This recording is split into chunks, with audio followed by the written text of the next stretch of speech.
Paz inverencial. Habla para vosotros Samael Aún Beor, sede patriarcal de México.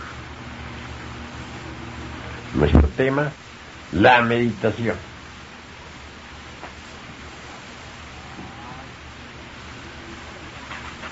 Es urgente comprender a fondo las técnicas de la meditación. Hoy platicaremos sobre el vacío iluminador.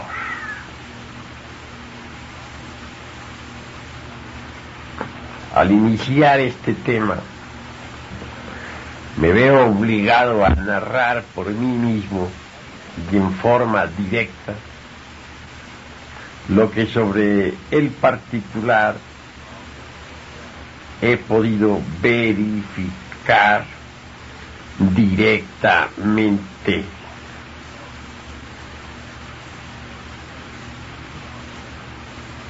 Creo que los que escuchen este cassette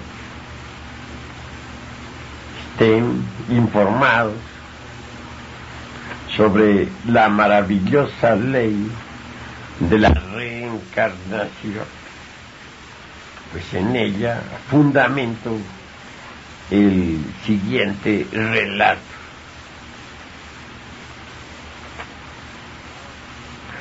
Cuando la segunda subraza de nuestra actual gran raza aria floreció en la China antigua, yo estuve reencarnado allí. Entonces me llamé Chou Li. Obviamente fui miembro de la dinastía Chou.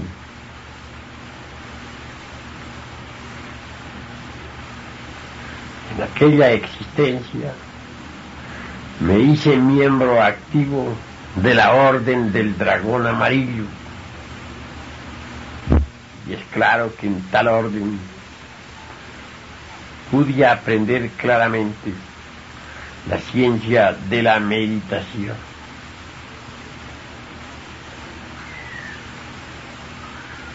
Todavía viene a mi memoria aquel instrumento maravilloso denominado Aya Atapan, que tenía 49 notas. Bien sabemos lo que es la sagrada ley del eterno Hepta Paraparchinok, o sea, la ley del 7. Indubitablemente, 7 son las notas de la escala musical, mas si multiplicamos el 7 por 7, obtendremos 49 notas colocadas en 7 octavas. Los hermanos nos reuníamos en la sala de meditación. Nos sentábamos al estilo oriental, con las piernas cruzadas.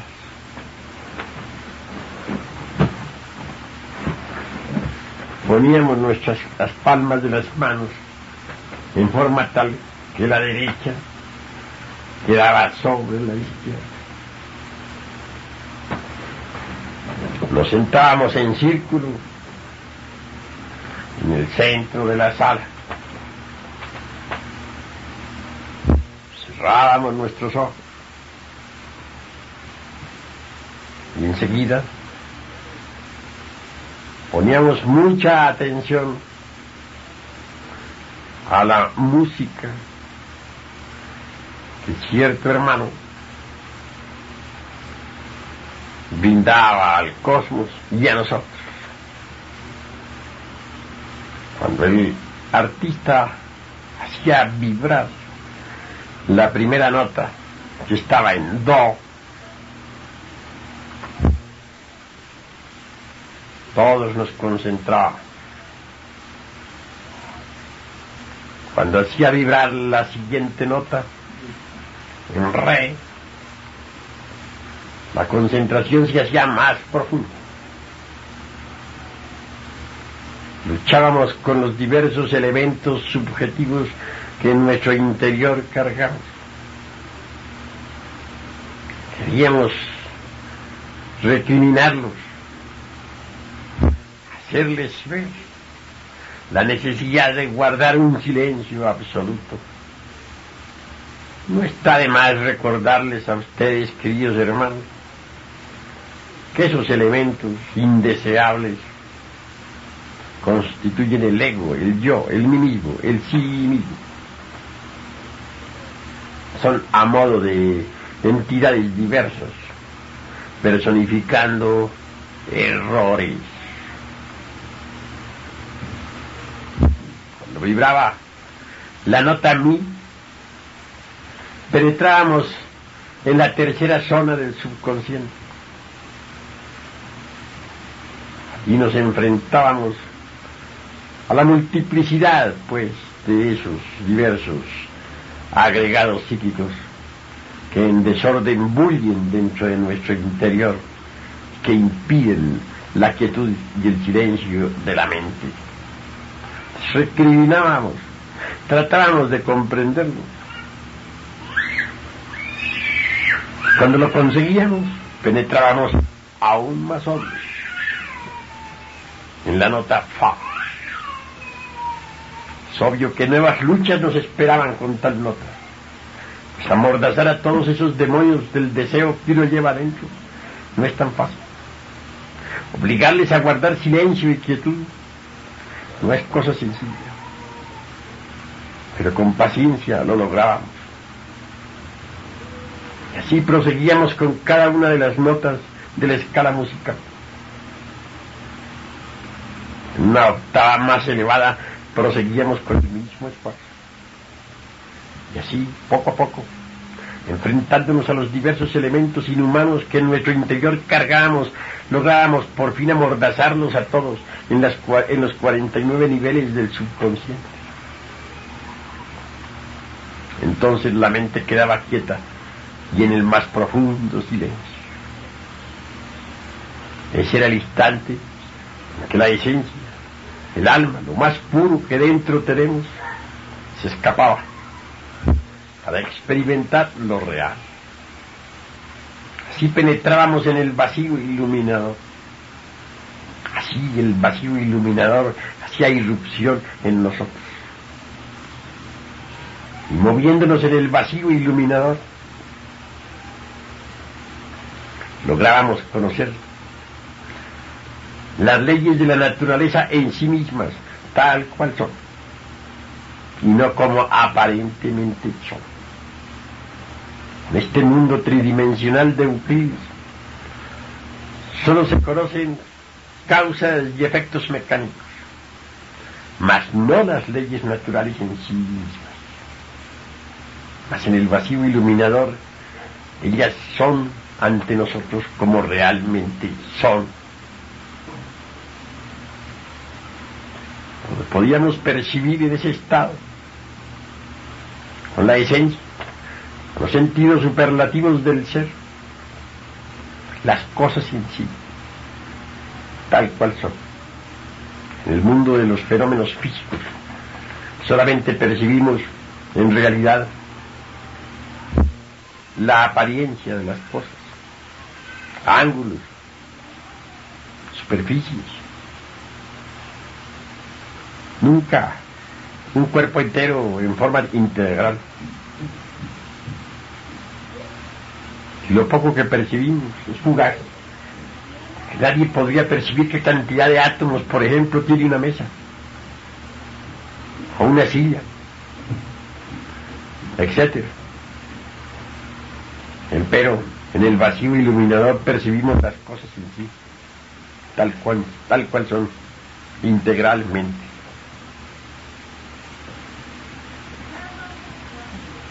Y mientras nos hallábamos así sumergidos dentro del gran vacío iluminador, podíamos escuchar la voz del Padre que está en secreto.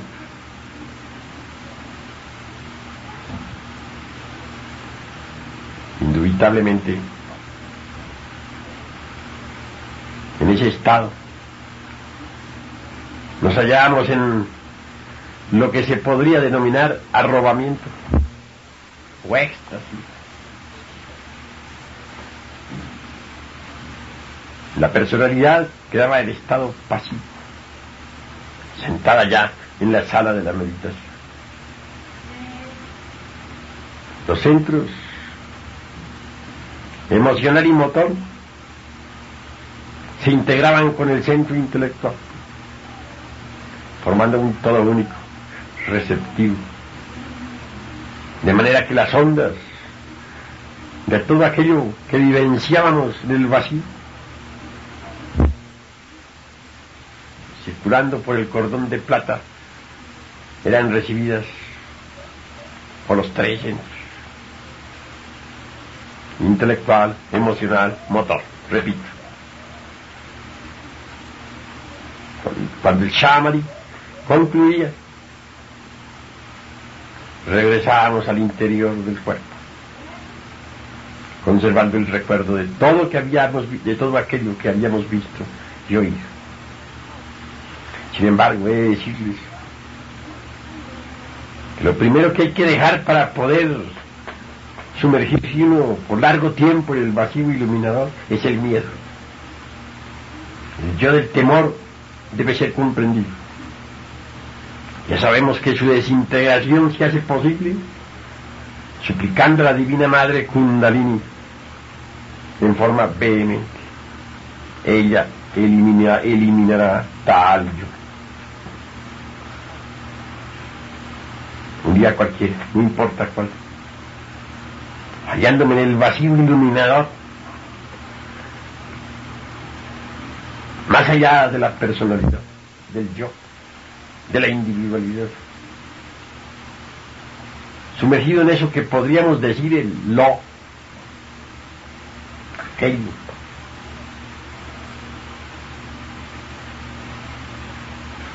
Sentí que era todo lo que es, ha sido y será.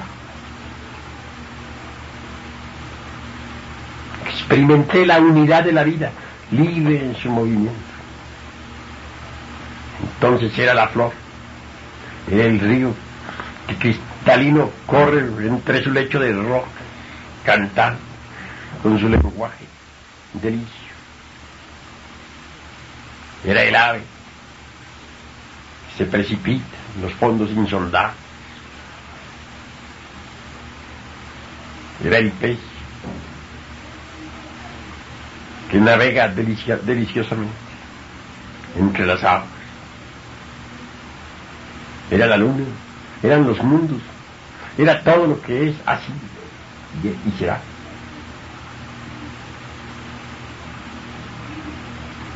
El sentimiento del mí mismo, del yo, hubo de temer, sí. Sentí que me aniquilaba, que dejaba de existir como individuo, que era todo menos un individuo, que el mí mismo tendía a morir para siempre. Obviamente me llené de indecible terror.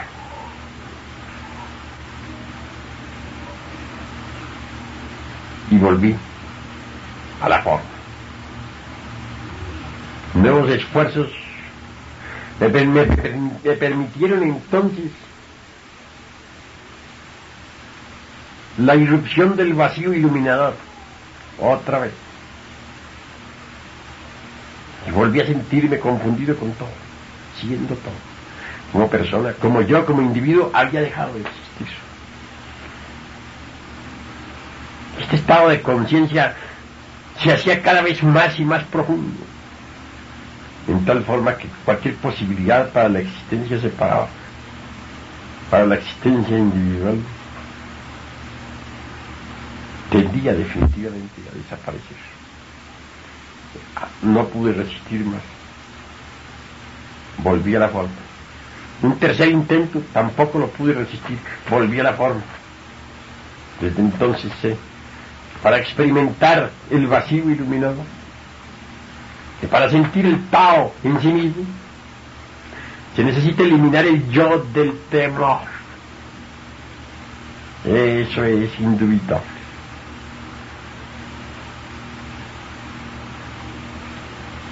Entre los hermanos de la orden sagrada del dragón amarillo, el que más se distinguió fue mi amigo Chang.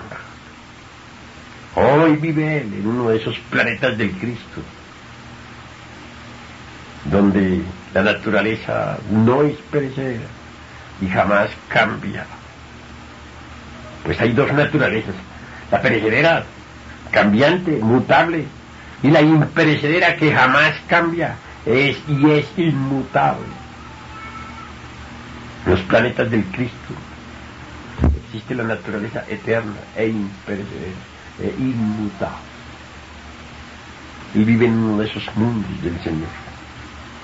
El Cristo resplandece en él. Se liberó hace varias edades. Mi amigo Chang vive allí, en aquel lejano planeta, con un grupo de hermanos que con él también se liberaron. Conocí entonces los 7 secretos de la Orden del Dragón Amarillo. Quisiera enseñarlos, pero con gran dolor me doy cuenta que los hermanos de todas las latitudes no están todavía preparados para poderlos recibir. Y esto es lamentable.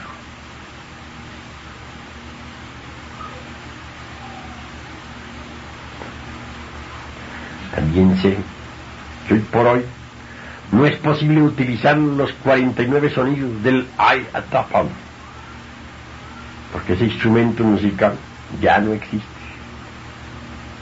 Muchas involuciones de ese instrumento existen, pero son diferentes, no tienen las 7 octavas. Involuciones de ese instrumento son todos los instrumentos de cuerda, violín, guitarra, también el piano, etc. Mas sí es posible llegar a la experiencia del vacío iluminador, un sistema práctico y sencillo, que todos los hermanos pueden practicar. Voy a dictarles ahora mismo la técnica. Pongan atención. Siéntense en el estilo oriental, con las piernas cruzadas. Así, debido a que sois occidentales, esta posición resulta para vosotros muy cansona. Entonces sentaos cómodamente en un cómodo sillón, al estilo occidental. Colocad la palma de la mano izquierda abierta, la derecha sobre la izquierda. Quiero decir, el dorso de la palma de la mano derecha sobre la palma de la mano izquierda. Relajad el cuerpo lo más posible. Y luego, inhalad profundamente, muy despacio. Al inhalar, imaginad que la energía creadora sube por los canales espermáticos hasta el cerebro. Exhalad corto y rápido. Al inhalar, pronunciad el mantra Ham. Al exhalar, pronunciad el mantra Sah. indubitablemente se inhala por la nariz, se exhala por la boca. Al inhalar, habrá de mantralizar la sílaba sagrada Ham mentalmente, pues se está inhalando por la nariz. Más al exhalar, se podrá articular la sílaba Sa en forma sonora. Ham se escribe con las letras H-A-M. Sah se escribe con las letras S-A-H. La H suena siempre como J. La inhalación se hace lenta, la exhalación corta y rápida. Motivos. Obviamente, la energía creadora fluye en todo sujeto, desde adentro hacia afuera. Es decir, de manera centrífuga. Mas nosotros debemos invertir ese orden con fines de superación espiritual. Debe nuestra energía fluir en forma centrípeta. Quiero decir, de afuera hacia adentro. Indubitablemente, si inhalamos despacio y lento, fluirá la energía creadora en forma centrípeta, de afuera hacia adentro. Y si exhalamos corto y rápido, entonces se hará cada vez más centrípeta esa energía. Durante la práctica no se debe pensar absolutamente en nada. Los ojos deben estar cerrados profundamente. Solo vibrará en nuestra mente el Ham Sa y nada más. A medida que se practique, la inhalación se va haciendo más honda y la exhalación muy corta y rápida. Los grandes maestros de la meditación llegan a volver la respiración pura inhalación.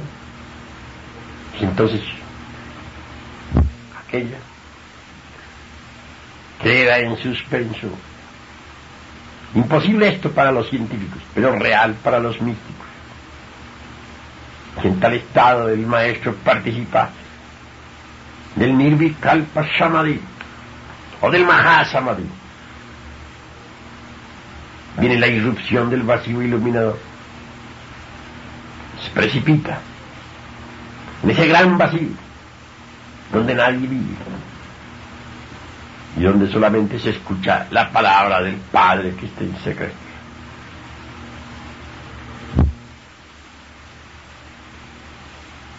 En esta práctica se consigue la irrupción del vacío iluminador, a condición de no pensar absolutamente nada. No admitir en la mente ningún pensamiento, ningún deseo, ningún recuerdo. La mente debe quedar completamente quieta, por dentro, por fuera y en el centro.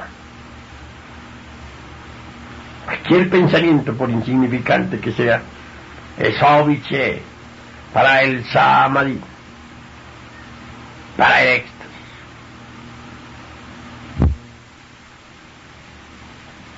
Asimismo, esta ciencia de la meditación combinada con la respiración produce efectos extraordinarios. Normalmente las gentes padecen de eso que se llama poluciones nocturnas. Hombres y mujeres sufren de tal padecimiento. Tienen sueños eróticos, ¿sí? Los yoes copulan unos con otros. La vibración pasa por el cordón plateado hasta el cuerpo físico y deviene el orgasmo con pérdida de energía creadora. Mas esto sucede porque la energía sexual fluye en forma centrífuga desde adentro hacia afuera. Cuando la energía sexual fluye desde afuera hacia adentro, de manera centrípeta, las pulsiones sexuales terminarán. Ese es un beneficio, pues, para la salud. Ahora bien, el samadhi se produce durante esta práctica de la meditación, debido a que las energías creadoras fluyendo desde afuera hacia adentro impregnan a la conciencia y terminan por hacerla abandonar al ego y al cuerpo. La conciencia desembotellada dentro del ego, en ausencia del ego y fuera del cuerpo físico, indubitablemente penetra en el vacío iluminador, recibe el Tao. Si uno elimina el ego, del miedo, del temor, podrá permanecer en el vacío iluminador sin preocupación alguna. Sentirá que su aspecto individual se va disolviendo.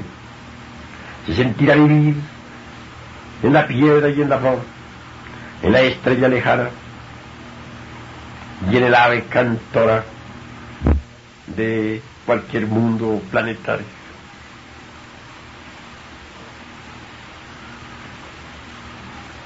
Mas no temerá. Y si no teme, al fin gravitará hacia su origen, convertir la conciencia, la esencia, en una criatura terriblemente divina, más allá del bien y del mal. Podrá posarse en el sagrado sol absoluto. Allí, en ese sol, como estrella microcósmica, conocerá todos los misterios del universo, porque es bueno saber que el universo en sí mismo, todo, nuestro sistema solar, existe en la inteligencia del sagrado sol absoluto, como un instante eterno. Todos los fenómenos de la naturaleza se procesan dentro de un instante eterno, en la inteligencia del sagrado sol absoluto. Mas si teme, perderá el éxtasis y volverá a la forma densa. Aquellos hermanos que escuchen este cassette deben abandonar el temor.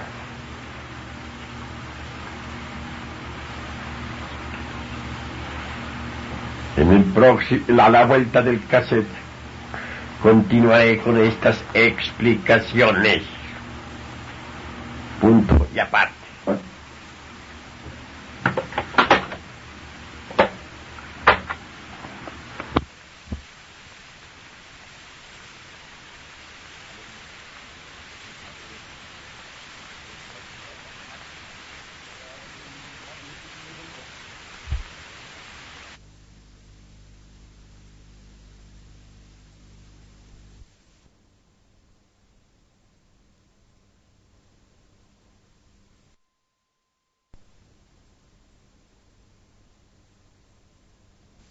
Es indispensable.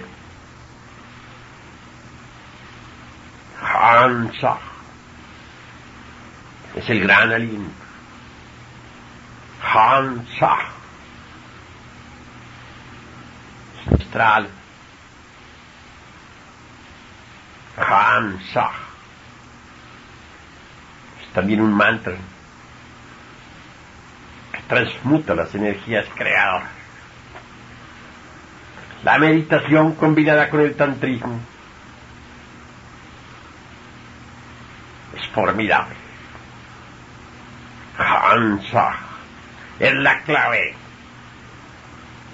Bien sabemos que la energía creadora sirve para el despertar de la conciencia, combinada con la meditación, incuestionablemente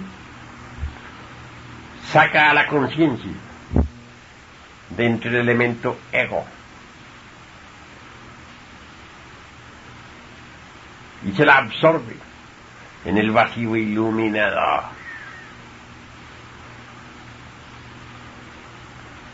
Obviamente que el vacío iluminador está más allá del cuerpo, de los afectos y de la mente.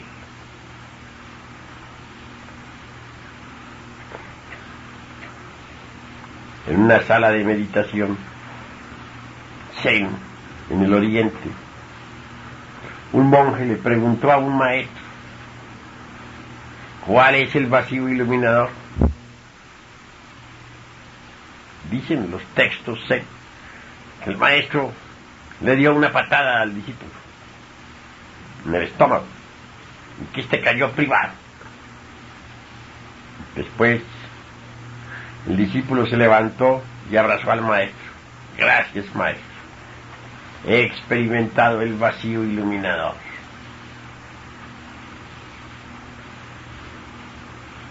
Absurdo, dirían muchos. No es así. Lo que sucede es que se presentan fenómenos muy especiales para el vacío iluminador. Un polluelo, cuando está listo para salir del cascarón, su madre le ayuda. Ayudándole, le ayuda o le auxilia picando ella por sí misma la cáscara. Y el polluelo sigue picando con esta ayuda y sale. Así cuando alguien ha madurado, recibe la ayuda de la Divina Madre Kundalini y sale entre el cascarón de la personalidad y del ego para experimentar el vacío iluminador. Pero hay que perseverar. La meditación se debe combinar inteligentemente la concentración con el sueño. Sueño y concentración mezclados producen iluminación. Muchos esoteristas piensan que la meditación en modo alguno se debe combinar con el sueño del cuerpo. Mas quienes así piensan se equivocan, porque la meditación sin sueño arruina el cerebro. Se debe siempre utilizar el sueño en combinación con la técnica de la meditación, pero un sueño controlado, un sueño voluntario, no un sueño sin control, no un sueño absurdo. Meditación y sueño combinados inteligentemente. Debemos montar sobre el sueño y no que el sueño monte sobre nosotros. Si aprendemos a montar sobre el sueño, habremos triunfado. Si el sueño monta sobre nosotros, habremos fracasado. Pero usar el sueño,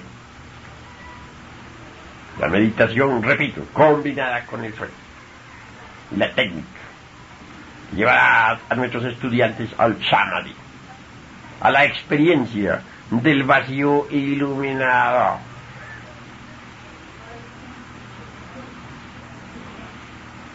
Diariamente hay que practicar. ¿A qué hora?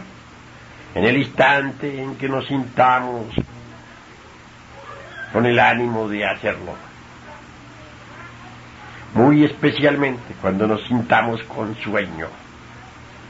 Aprovecharlo para la meditación.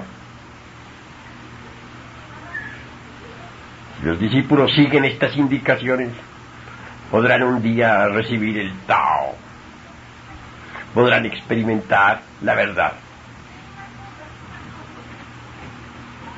Obviamente, hay dos tipos de dialéctica. La dialéctica racional del intelecto y la dialéctica de la conciencia. Durante el Satori trabaja la dialéctica de la conciencia. Entonces todo lo entendemos por intuitos o a través de palabras o de figuras simbólicas. Es el lenguaje de las parábolas del Evangelio crístico, el lenguaje vivo de la conciencia superlativa del ser.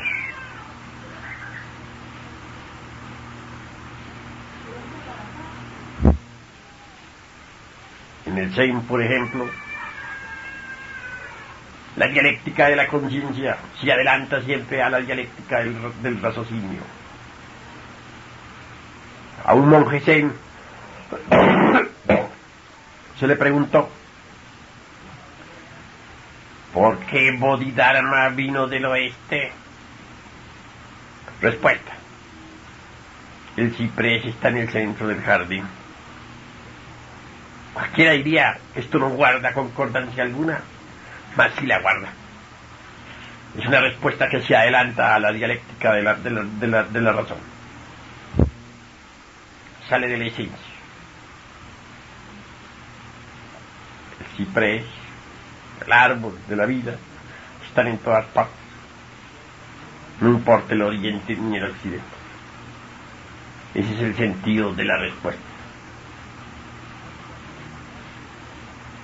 En el vacío iluminador todo se sabe porque sí, por experiencia directa de la verdad. El estudiante tendrá que familiarizarse con la dialéctica de la conciencia. Desgraciadamente, el poder formulativo de conceptos lógicos, por muy brillante que sea y hasta útil en todos los aspectos de la vida práctica, resulta óbice para la dialéctica de la conciencia. No quiero con esto descartar el poder formulativo de conceptos lógicos, pues todos los necesitamos en el terreno de los hechos prácticos de la existencia. Pero cada facultad, incuestionablemente, tiene su órbita particular y es útil dentro de su órbita. Fuera de su órbita resulta inútil y perjudicial. Dejemos el poder formulativo de conceptos dentro de su órbita. Y dentro del samadhi o parisamadhi o en la meditación debemos siempre aprender, capturar, vivenciar la dialéctica de la conciencia. Esta es cuestión de experiencia que el discípulo irá haciendo a medida que practique con la técnica de la meditación.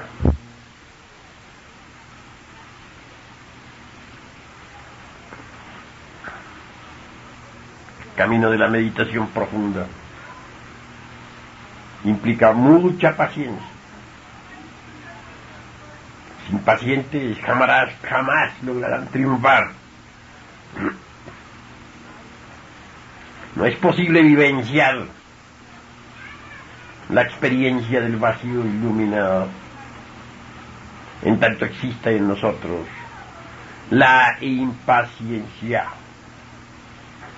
El yo de la impaciencia tiene que ser eliminado después de haber sido comprendido.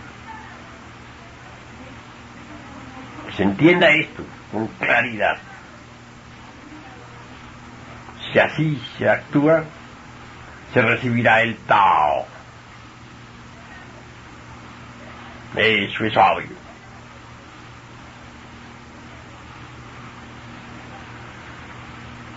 Jamás podría venir a nosotros la experiencia de lo real en tanto la conciencia continúe embutida dentro del ego. El ego en sí mismo es tiempo. Toda esa multiplicidad de elementos fantasmales que constituyen el mí mismo son un compendio del tiempo.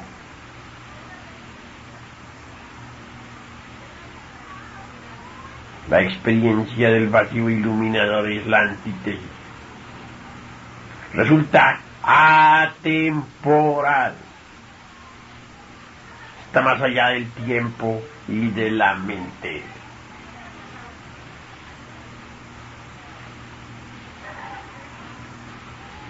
El tiempo, toda la multiplicidad del yo. El yo es el tiempo. Sí, pues el tiempo es subjetivo, incoherente, torpe, pesado, no tiene realidad objetiva. Cuando uno se sienta en una sala de meditación, sencillamente en su casa, a meditar, cuando quiere practicar con esta técnica, debe olvidar el concepto tiempo y vivir dentro de un instante eterno. Quienes se dedican a meditar, están pendientes del reloj, obviamente no logran la experiencia del vacío iluminado. Si se me pregunta ¿cuántos minutos diarios debemos utilizar para la meditación? O si media hora, o una hora, o dos, no daría respuesta. Porque si alguien entra en meditación y está pendiente del tiempo, no puede experimentar el vacío iluminador, porque este no es del tiempo. Sería algo similar a una ave que intentara volar, pero estuviera amarrada por una pata a una piedra o a un palo. No podría volar. Habría una traba. Para experimentar el vacío iluminador tenemos que libertarnos de toda traba. Lo importante ciertamente es experimentar la verdad. La verdad está en el vacío iluminador. Cuando a Jesús el gran Kabir le dijeron, ¿cuál es la verdad? El maestro guardó profundo silencio. Y cuando a Gautama Sakyamuni le hicieron la misma pregunta, dio la espalda y se retiró. No puede ser descrita la verdad, no puede ser explicada. Cada cual tiene que experimentarla por sí mismo, a través de la técnica de la meditación. En el vacío iluminador experimentamos la verdad. Ese es un elemento que nos transforma radicalmente.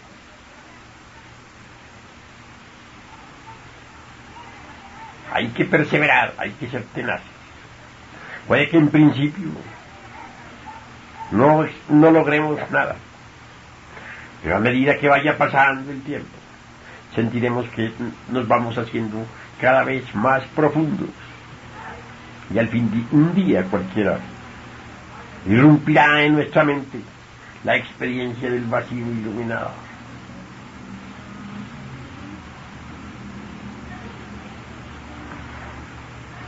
Incuestionablemente, el vacío iluminador en sí mismo es el santo Kidanok, el activo Kidanok, omnipresente, omnipenetrante, omnisciente, que emana en sí mismo del sagrado sol absoluto. Dichoso quien logre precipitarse entre el vacío iluminador, donde no vive criatura alguna. porque es allí precisamente donde experimentará lo real, la verdad.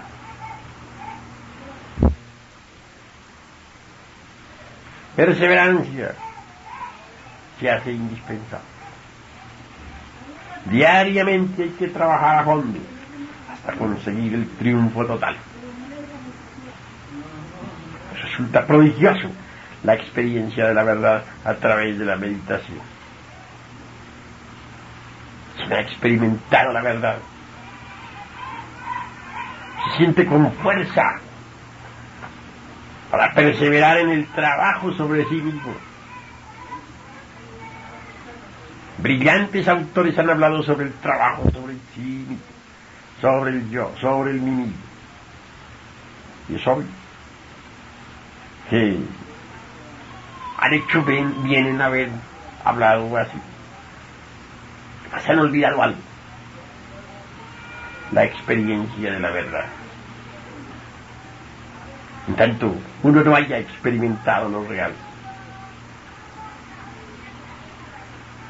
no se siente reconfortado, no se siente con fuerza suficiente como para trabajar sobre el sí mismo, sobre el yo mismo.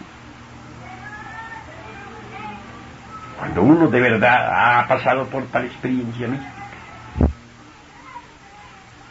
es diferente. Nada lo puede detener en su anhelo por la liberación. Trabajar incansablemente sobre sí mismo para conseguir de verdad un cambio radical, total y definitivo. Ahora comprenderán ustedes, mis queridos amigos, por qué es tan indispensable la sala de meditación. Francamente, yo me siento bastante triste al ver que, a pesar de haber escrito tanto sobre meditación en distintos mensajes de Navidad de años anteriores, todavía en los países suramericanos y centroamericanos no existen salas de meditación, cuando ya deberían existir. ¿Qué es lo que ha pasado? Existe indolencia. ¿Por qué existe? Por falta de comprensión.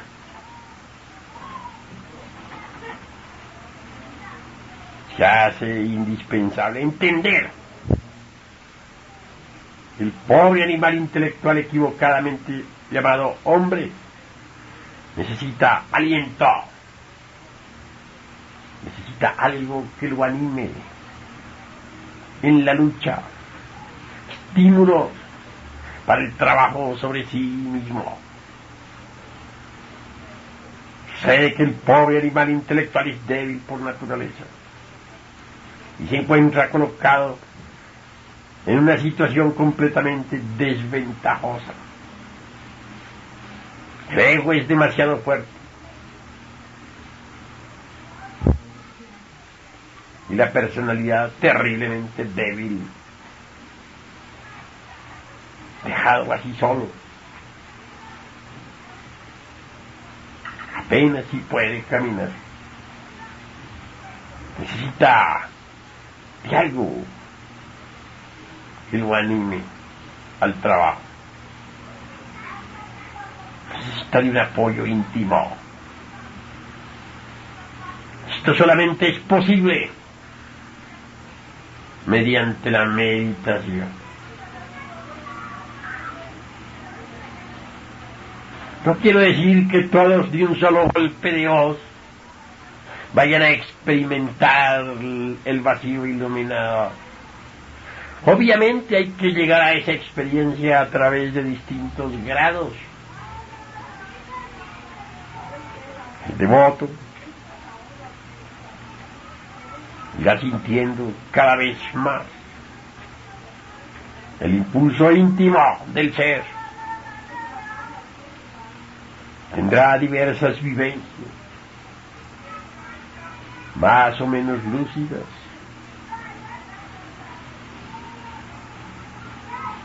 Y por último, un día llegará en que tendrán la mejor de las vivencias, la experiencia directa de la gran realidad. Entonces recibirá el Tao.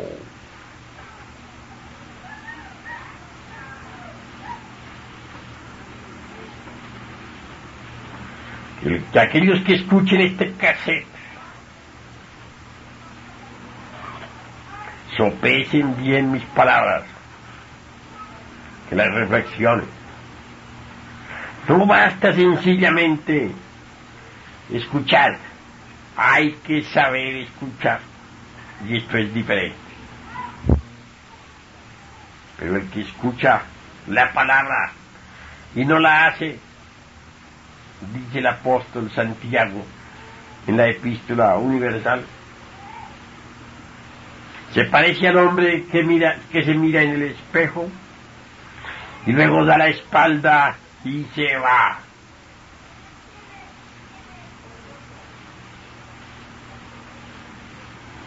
Hay que hacer la palabra dentro de sí mismo. Basta escuchar este cassette. Hay que convertirlo en carne, sangre y vida. Si es que se quiere una transformación radical, hay que perseverar.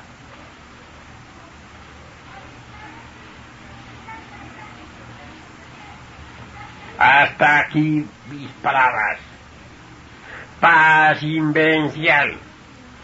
Samael Aumbeor. Maestro, yo le quiero hacer una pregunta. Desde la otra vez me mencionó, estábamos platicando, que en pasados Mahambantara, no recuerdo bien, usted había creado los cuerpos solares existenciales superiores del ser, cumpliendo con el deber para del ser. ¿Podría ser un poquito explícito en la explicación? Bueno, cualquier día animalizada, no solamente yo, creado pues los cuerpos existenciales superiores del ser en otros periodos de manifestación cósmica, no precisamente ahora. El caso en particular no es único, es uno de los tantos casos que hay dijéramos en el megalocosmos. Sí, bien sabemos nosotros que existen los días y las noches cósmicas. Todo el universo tiene tiempos de actividad y tiempos de reposo. Ya hemos leído bastante lo que dicen las leyes del Manú sobre los días y las noches de Brahma.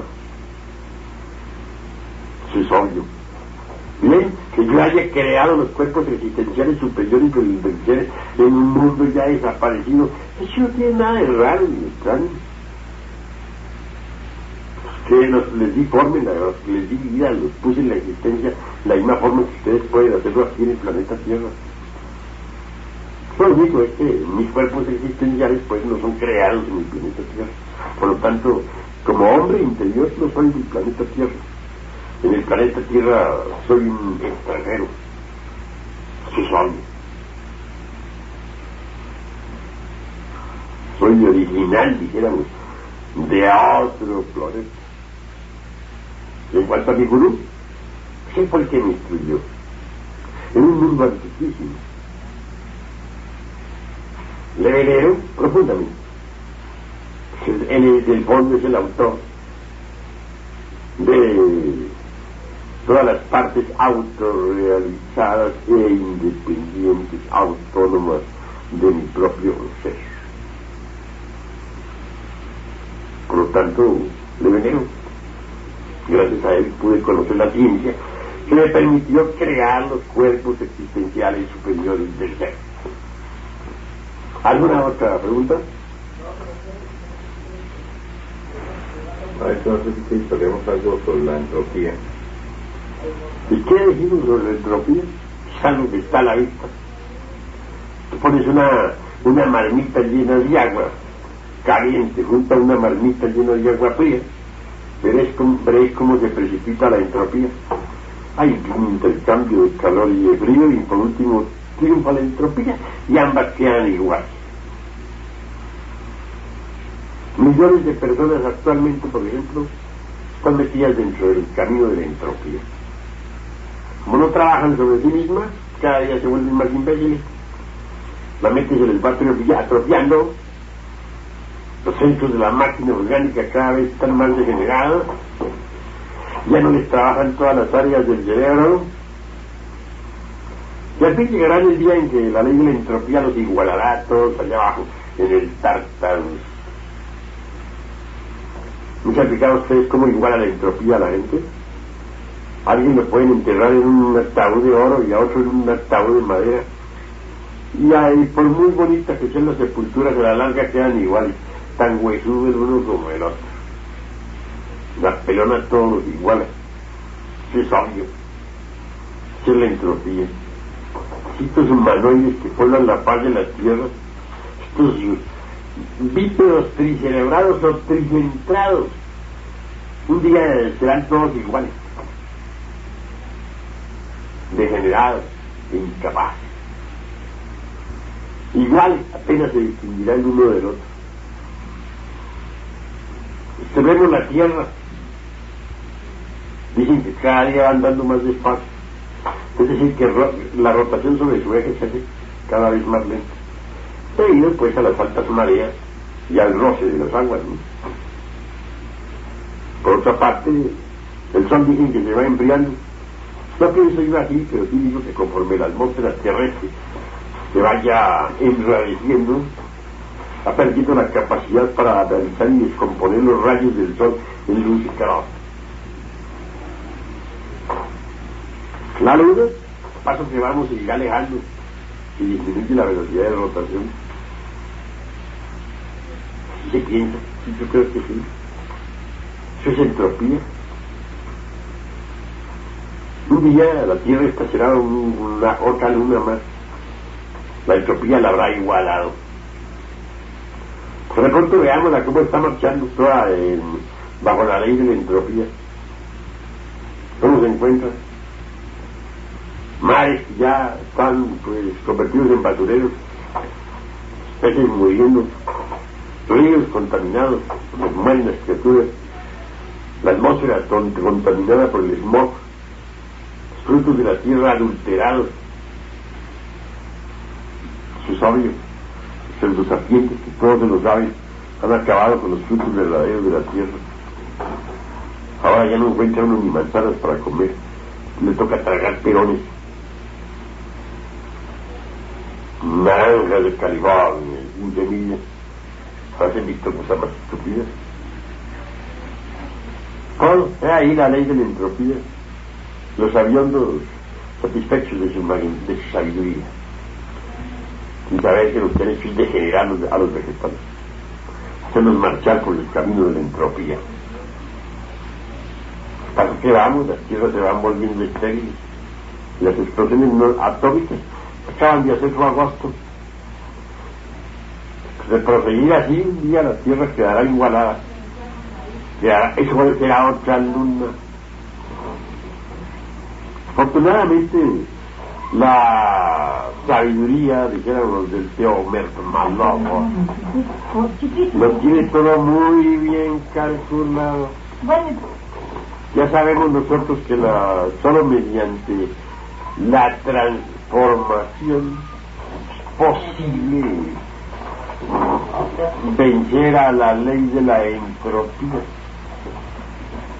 Pero la transformación incluye sacrificio. Es sostenible.